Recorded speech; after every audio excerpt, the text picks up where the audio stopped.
Alright, today I'm going to give you guys a detailed look at this Iron Man 2 figure. It is War Machine from SH Figuarts. Now, this is not a revisiting video, even though this is a really old figure. It's just that figure that I passed on previously quite a number of years ago. I'm kicking myself right now. Well, I've been kicking myself for a long time for not picking this up. Instead, I chose the Revoltech one. Ugh, what a mistake that was. I chose the Revoltech instead of this one because I was back then I was thinking I'm just gonna get one more machine. Which one should I get, SHF or Revoltech? Because in the promo pics, the Revoltech one does look very impressive with all the different poses and stuff like that. But got it in hand, it was a huge mistake. And finally, I got the chance to pick up the regular War Machine from SHF, and I decided to jump on it. And now I can show you guys. Alright, here's everything that comes with the figure. Decided to show you guys how it looks in the box instead of taking all the trays out. Instead of taking all the items out, because I think it's just better to look at it this way. Because there are flame effects. These are quite bright. In person, they look very orangey, but on camera it looks a little dull as far as the color is concerned. Here are a few more right there. That's cool. Looks super bright in person.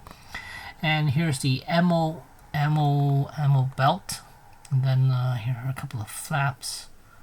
And then separate pair of hands, salute hands. And there's the figure, which I'll show in a second. And then there are rockets for the shoulders. The ex-wife piece, and then the Gatling gun, and yeah, that's it. So let's take the figure. Now, of course, the first thing you're gonna do is you're gonna attach the Gatling gun. But before I do that, I just want to show you guys the articulation of this one first. There's a hinge right here. That's a rotate, a swivel up here, and then there's another hinge down here. So it goes up and up like that, and then it could rotate. So let me attach this onto the figure. Back here, there's a hole right there. I'm supposed to push this in. Hopefully I don't end up breaking it. Okay, so now it's on there. Now, it is a little weird. So if I swing this over, of course I'm gonna swing this over again. So now he's looking straight at it, which is nice. I like that. It can point to the side, well, like that, and angle out this way and that way, and then rotate up and down. That's all good and well. But one thing that's missing is have it to point up, because usually when he is when he's at the Stark Expo, his cannon was kind of pointing upward, kind of not at an attack mode. Like this, so there's no way for you to flip this cannon upward. So that's one thing that I don't like. I think they need to add a rotation somewhere in here or down here for the cannon to flip upward like that. Because right now there's no articulation points where this could do that. I think back then, if I was reviewing this back then, I would have been okay with it.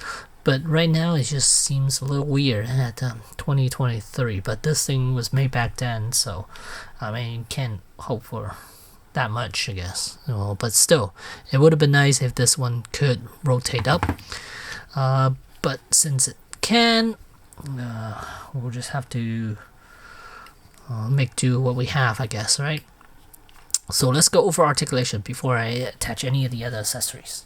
Okay, you know what? I'm gonna remove the cannon too. I just don't want to risk breaking this piece off just yet. So as far as the head is concerned, it has a ball jointed neck. Well, base of the neck there's a joint too. Oh, there's two joints. Base of the neck there's a ball joint, and then the head also has a ball joint, but he can barely look up. Look at that. That's as far up you can look. That is not a whole lot. Torso, he could, whoa, look at that. He could arch back quite a bit. So if he's flying, let me see. If he were if he's flying like so, he would still be kind of looking up. So that's cool, actually. I mean, it would be helpful if the head could look up a little further, but the body does help justify. I mean, just help. Oh, what is that word? Compensate. Yes, compensate for that position. So yeah. So arching, quite nice. Torso. Wow, look at that. Crunch, quite a bit too. So as far as articulation, torso is great. And then as far as the arms is concerned, let's see here. Does it extend out? No, it does not.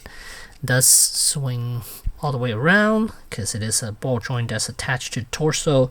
So it gives the illusion of a butterfly joint, but in reality it's just a giant hole with the peg that's stuck in it.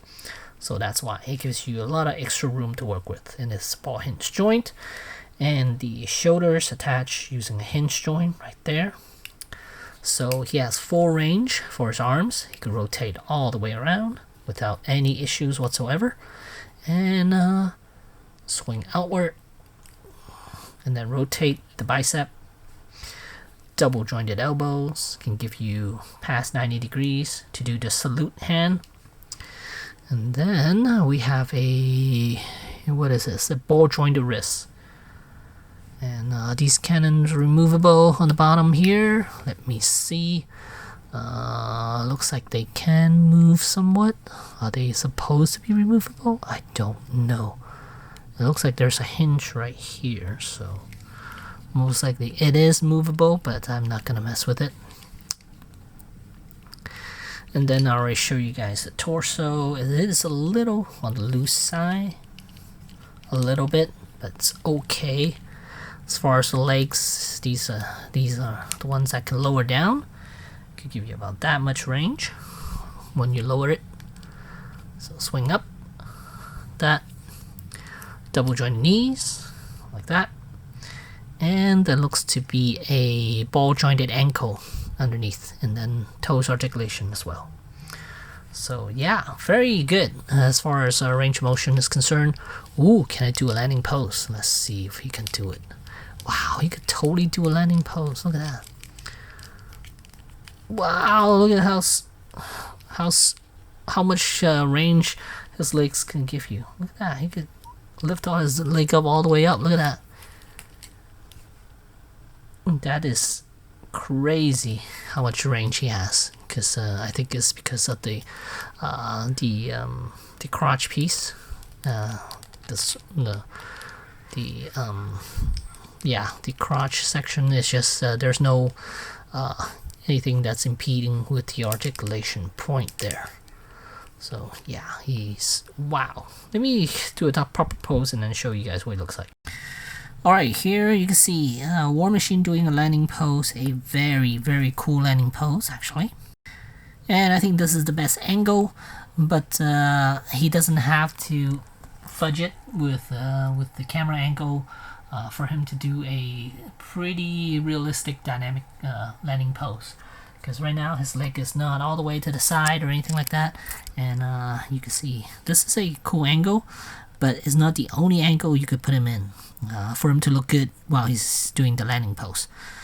And yeah, look at that. That is, he's touching the ground. Legs, it again would be better if his head could look up a little bit further, so he's looking straight instead of looking down. Right now he's still looking down, but yeah, really cool. Articulation wise is perfect. And here's another angle.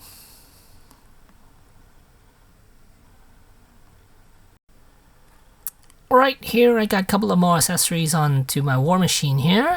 We got the rockets on the side here. You need to remove this piece. Oh, zoom in too much. This piece right here, you just have to lift it up over his shoulder, and you just peg this piece downward, and there's the ex-wife. I already attach it to the side of him as well. And I put the Gatling gun back on, so now he's ready to attack the drones. So yeah, very cool. Love this figure. I am very happy that I finally got a chance to purchase this one. Now that I did, I'm sure Figuarts gonna reissue this with a better better proportion, stuff like that, because they released the re-released the first 7, I think. No, I don't think they did Mark 1, but they reissued some of the marks, and most likely they're gonna reissue this one now that I purchased it. And yeah, but overall, this is a fantastic figure. If you have it, congratulations, because this is a gem. Proportion wise, I like it. It's very accurate. Well, yeah, somewhat accurate. Yeah, I think for the most part, yeah, it's pretty accurate to the film version, and I like the colors. It's not really dark. It's more of a grayish color. More, yeah, you could kind of see it. It's exactly this color on screen as it is in person. So this is what you can expect if you come across this guy and you think about purchase it. All right, lastly, I just want to show the height of this figure. It's about 6 inches, 6.1, somewhere around there, 6.15 inches in height, and that's how tall this figure is. And lastly, here's a comparison. Let's see, on the left we have the SHF Mark 6. This is the Avengers Battle Damage Mark 6, so the newer version of Mark 6. And then on the very right here we have a Marvel Legends Mark 3. So as you can see, it does not fit with the Marvel Legends at all. They're just way too small for Marvel Legends.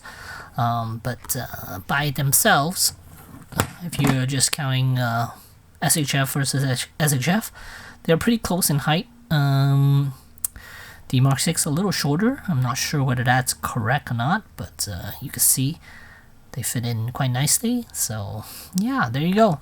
There's the original War Machine Mark 1 by SH Figuarts. Thanks for watching.